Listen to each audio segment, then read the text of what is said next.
Talk of the week অনুষ্ঠানে সবাইকে স্বাগত জানাচ্ছি। আজকের বিষয় এইচএসসি পরীক্ষা বাতিল।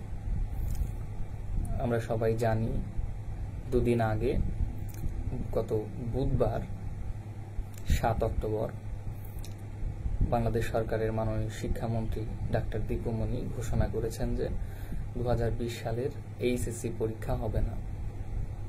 এইচএসসি পরীক্ষার পরিবর্তে জেএসসি এবং এসএসসি পরীক্ষার উপর ভিত্তি করে এই উচ্চ মাধ্যমিক পরীক্ষার ফলাফল প্রণয়ন করা হবে। এই সিদ্ধান্তটি বর্তমান সরকারের আমলে সবচেয়ে বাজে একটি সিদ্ধান্ত হতে যাচ্ছে। এই সিদ্ধান্তটি কোনোভাবেই গ্রহণযোগ্য নয়। সচেতন প্রত্যেকটি মানুষই চাইবে এই সিদ্ধান্ত সরকার পুনর্বিবেচনা করুক। এখন এই সিদ্ধান্তটি কেন বাজে হয়েছে, এর প্রথম কারণ 1 নম্বরে আমি বলবো, যেসব শিক্ষার্থী জেএসসি এবং এসএসসিতে ভালো ফল অর্জন করতে পারেনি, কিন্তু তারা আশা না ছেড়ে যে একাদশ এবং দ্বাদশ শ্রেণীতে তারা প্রচন্ড পরিশ্রম করেছে, পড়াশোনা করেছে এবং তারা উচ্চ মাধ্যমিক পরীক্ষায় সেই পরিশ্রমের মাধ্যমে তারা ভালো ফল অর্জন করতে চেয়েছিল, কিন্তু সেই সুযোগ থেকে তারা বঞ্চিত হয়েছে। এরকম হাজারো শিক্ষার্থীর উপর সরকারের এই সিদ্ধান্তটি হবে একটি অন্যায়। দ্বিতীয়ত, যেসব শিক্ষার্থী জেএসসি এবং এসএসসিতে ভালো ফল অর্জন করেছিল, তাদের মধ্যে কেউ কেউ যারা একাদশ এবং দ্বাদশ শ্রেণীতে ভালো মতো পড়াশোনা করেনি, সঠিকভাবে পরিশ্রম করেনি, তার ফলে তারা উচ্চ মাধ্যমিক পরীক্ষায় আশানুরূপ ফল অবশ্যই অর্জন করতে পারবে না, এটাই স্বাভাবিক। কিন্তু সরকারের এই সিদ্ধান্তের ফলে তারা পরিশ্রম না করেই একটা ভালো ফল অর্জন করে ফেলবে।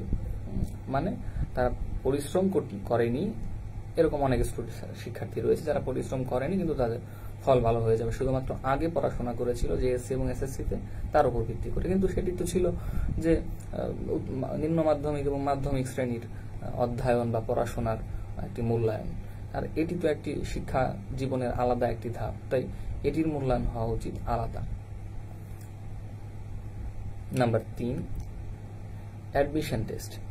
অ্যাডমিশন টেস্টে বেশ কিছু জটিলতা সৃষ্টি হবে এই সিদ্ধান্তের ফলে। বিশ্ববিদ্যালয়ের ভর্তি পরীক্ষায় বিশ্ববিদ্যালয় কর্তৃপক্ষ এখন এই ত্রুটিপূর্ণ এইচএসসি পরীক্ষার ফল যে দেয়া হলো, এই ত্রুটিপূর্ণ মূল্যায়নের মাধ্যমে তারা এবার কি সিদ্ধান্ত নিবে, তাদের সেক্ষেত্রে একটা জটিলতা সৃষ্টি হবে। বিশেষ করে আমি যদি উদাহরণ বলি, যে ঢাকা বিশ্ববিদ্যালয়ের ভর্তি পরীক্ষায় 40 মার্কস থাকে রেজাল্টের উপর, এইচএসসি মানে ইন্টারমিডিয়েটের রেজাল্টের উপর, এসএসসিতে 40 এবং এইচএসসিতে 40। তো এই 40 যে ইন্টারমিডিয়েট পরীক্ষার ফলাফলের উপর ভিত্তি করে দেওয়া হয়, সেই রেজাল্টটা তারা এই মুহূর্তে সম্ভবত দিতে পারবে না, কিংবা তাদের নতুন করে ভাবতে হবে যে কিভাবে নম্বর বন্টনটা করা যায়। কিন্তু সবচেয়ে আরো একটা বিষয় জটিলতা হবে, সেটা হলো তারা কতজনকে পরীক্ষা দিতে পারবে, দেয়াবে। তারপর বুয়েটের কথা যদি চিন্তা করি, বুয়েট তো কয়েক হাজার শিক্ষার্থীকে এই বেসিক্যালি এই উচ্চ মাধ্যমিকের পরীক্ষার উপর রেজাল্টের উপর ভিত্তি করেই কয়েক হাজার শিক্ষার্থীকে তারা সিলেক্ট করত। কিন্তু এই মুহূর্তে তারা কি করে এই কয়েক হাজার শিক্ষার্থীকে সিলেক্ট করে সেই সিলেক্টেড শিক্ষার্থীদের পরীক্ষা দেয়াবে, এটা নিয়ে তাদের নতুন আরেকটা জটিলতার সৃষ্টি হবে। তার এখানে সবচেয়ে বড় বিষয় হলো সরকার কি জন্য এই পরীক্ষাটা বাতিল করলো, করোনার অজুহাতে, যে এখন পরীক্ষা নেওয়াটা মুশকিল। কিন্তু যখন অ্যাডমিশন টেস্ট দেয়া হবে, তখন যেমন বুয়েটের একটা সুযোগ ছিল যে মাত্র কয়েক হাজার শিক্ষার্থীর মধ্যে পরীক্ষাটা নেওয়ানো, কিন্তু এই ত্রুটিপূর্ণ ফলের পরে তারা এখন সেই অল্প সংখ্যক শিক্ষার্থীকে কিভাবে যাচাই করবে, সিলেক্ট করবে প্রাইমারিলি পরীক্ষা দেওয়ার জন্য। তারা তো আবার অনেক হাজার লক্ষ শিক্ষার্থীকে তো পরীক্ষা দেওয়ার সুযোগ দিবে না। এখন বুয়েট কর্তৃপক্ষ বেশ মুশকিলে পড়বে। মেডিকেলের ভর্তি পরীক্ষা আমরা জানি যে এসএসসি এবং এসএসসি এইচএসসি দুইটার রেজাল্টে আলাদা মার্কস রয়েছে, 100 মার্কস করে 200 মার্কস। এখন এইচএসসি পরীক্ষার এই 100 মার্কসটা কি করে দেওয়া হবে? এইচএসসি পরীক্ষার 100 মার্কস দেওয়া হবে সেই এসএসসি জিএসসি মূল্যায়ন করি, তাহলে এই 100 মার্কস থাকার তো দরকার হবে না। মানে এইগুলা নিয়ে আবার নতুন করে একটা জটিলতা সৃষ্টি হবে। এবং উচ্চ মাধ্যমিক রেজাল্টের উপর যে মার্কসটা ছিল সেই মার্কসটা হয়তো বাতিল করতে হবে, কিন্তু যদি পরীক্ষাটা নিতেই হয় বিশ্ববিদ্যালয়ে ভর্তি পরীক্ষা, সেটা যদি নেয়াই দরকার হয়, তাহলে এই এসএসসি পরীক্ষাটা নেওয়া গেল না কেন, এইচএসসি পরীক্ষাটা, উচ্চ মাধ্যমিক পরীক্ষাটা নেওয়া গেল না কেন? উচ্চ মাধ্যমিক পরীক্ষা যদি না নেওয়া যায় তাহলে তো ভর্তি পরীক্ষাও নেওয়া যাবে না, তাহলে বিশ্ববিদ্যালয় কর্তৃপক্ষ তাহলে শিক্ষার্থী ভর্তি করবে কি করে? জটিলতা আছে। তারপর আরেকটা, এখন জবের ক্ষেত্রে ধরুন কোনো একটা জবের ক্ষেত্রে দুইজন শিক্ষার্থীকে আপনি ডাকলেন, দুজনই উচ্চ মাধ্যমিক পাস, এইচএসসি পাস, দুজনের ফলাফল সমান, একজন পাশ করেছে 2019 সালে এইচএসসি আর একজন পাশ করেছে 2020 সালে, তাদের ফলাফল একই। এখন আপনি এই দুইটা শিক্ষার্থীদের মধ্যে কাকে বাছাই করবেন আপনার এই চাকরির জন্য? কাকে নেবেন আপনি? আপনি তো জানেন যে 2020 সালে এইচএসসি পরীক্ষা দিল, পরীক্ষার ফলে যে ফলটা পেয়েছে সেই ফলটা আসলে এসএসসি এবং জেএসসি মূল্যায়ন হয়েছে, একাদশ এবং দ্বাদশ শ্রেণীতে একজন শিক্ষার্থী কতটুকু শিখেছে তার উপর ভিত্তি করে দেয়া হয়নি। কিন্তু অন্য যে আরেকজন শিক্ষার্থী রয়েছে সে কিন্তু 2019 সালে যে পাশ করেছে, সে তার আলাদা করে জেএসসি মূল্যায়ন আপনি দেখতে পারবেন সার্টিফিকেটে, তাদের এসএসসি মূল্যায়ন নবম দশম শ্রেণীতে কি শিখেছে সেটা দেখতে পারবেন। আবার একাদশ দ্বাদশ শ্রেণীতে কতটুকু একজন শিক্ষার্থী শিখলো সেটাও এই এইচএসসি পরীক্ষার মূল্যায়নের মাধ্যমেই বোঝা যাবে। কিন্তু আপনি তখন অবশ্যই যে 2019 সালে এইচএসসি পরীক্ষা দিয়েছে তার ক্ষেত্রে সহজেই বুঝতে পারবেন বিষয়টা। আমি বলতে যাচ্ছি আসলে এই 2020 সালের এইচএসসি পরীক্ষার্থী ব্যাচ এবং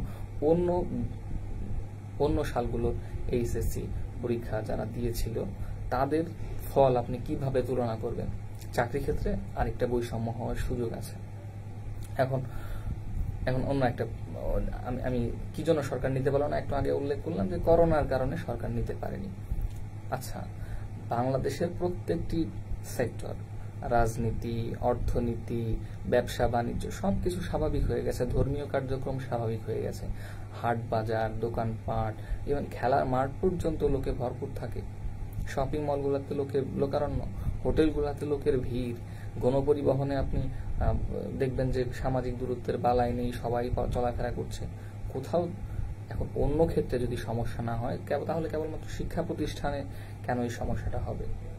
যদি বন্ধ করেন তাহলে সবকিছু তো বন্ধ রাখতে হবে, কিন্তু সেটা যদি না পারেন তাহলে শুধুমাত্র শিক্ষা প্রতিষ্ঠান বন্ধ রেখে আপনি করোনা নিয়ন্ত্রণ করতে পারবেন না। আবার শিক্ষার্থীরা যে এই মুহূর্তে যাদেরকে আপনি ছুটি দিয়ে রেখেছেন তারা যে বাসায় বসে আছে এমন তো না, তারা বিভিন্ন কার্যক্রম বা ঘরের বাইরে বেরোচ্ছে, জনসমাগম স্থলে যাচ্ছে, তাহলে তো করোনার ঝুঁকি তাদের থেকেই যাচ্ছে। তারপর আপনি যেহেতু কর্মক্ষেত্র খুলে দিয়েছেন, তাহলে ওই আমাদের শিক্ষার্থী যারা রয়েছে তাদের বাবা মা ভাই বোন আরো যারা চাকরিজীবী রয়েছেন তারা তো নিজেদের কাজের জন্য বাইরে বেরোচ্ছেনি, তারা তো করোনার ঝুঁকি নিয়ে বাড়িতে ফিরবেন, সেই ঝুঁকি থেকে তো শিক্ষার্থীরা মুক্ত নন। তাহলে কেন কেবলমাত্র শিক্ষা প্রতিষ্ঠানকে বন্ধ করে রাখা হয়েছে? আচ্ছা, যেহেতু শিক্ষার্থীদের আপনি বেশি গুরুত্ব দিবেন, সেক্ষেত্রে আপনি তাহলে প্রাথমিকভাবে ধাপে ধাপে শিক্ষা প্রতিষ্ঠানগুলো খুলে দেন। প্রথম পর্যায়ে আপনি অনার্স যারা শেষ বর্ষের পরীক্ষা আছে কিংবা মাস্টার্সের পরীক্ষা রয়েছে বা এইচএসসি পরীক্ষার্থী তাদেরকে খুলে দেন। এখন তো সব শিক্ষা প্রতিষ্ঠান বন্ধ, তাই প্রচুর আপনি কেন্দ্র খুঁজে পাবেন যেখানে আপনি শিক্ষার্থীদেরকে বসাতে, মানে মোটামুটি একটি স্বাস্থ্যবিধি মেনে আপনি পরীক্ষাটা নিতে পারবেন মোটামুটি ভাবে। এটা নিতেই হবে।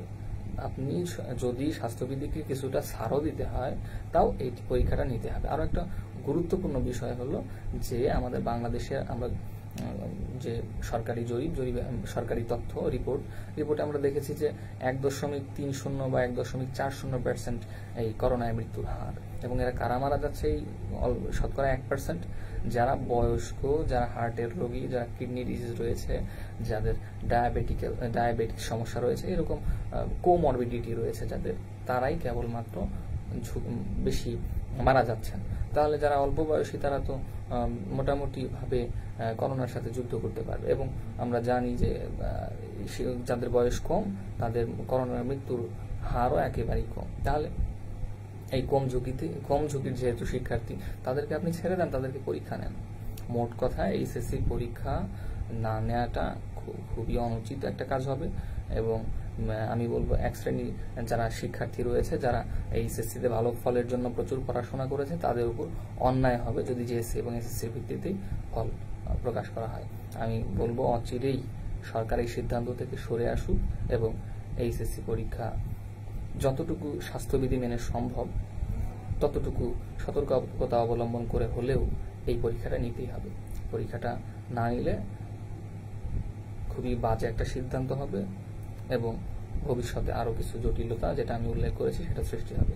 ধন্যবাদ সবাইকে, ভালো থাকবেন এবং টক অফ দ্য উইকের সাথেই থাকবেন।